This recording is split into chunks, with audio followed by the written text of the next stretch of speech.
Hello everyone and welcome to this video.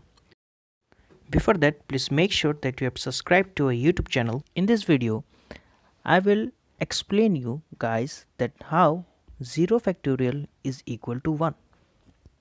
As we all knew that 1 factorial is equal to 1.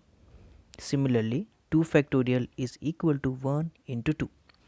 3 factorial is equal to 1 into 2 into 3, and at last similarly we can say that 4 factorial is also equal to 1 into 2 into 3 into 4, and so on.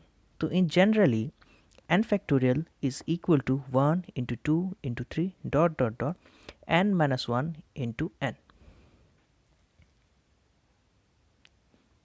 Now, as n factorial is equal to 1 into 2 into 3 dot dot dot n minus 1 into n, we can write n factorial as n into n minus 1 factorial, where the right hand side remain the same.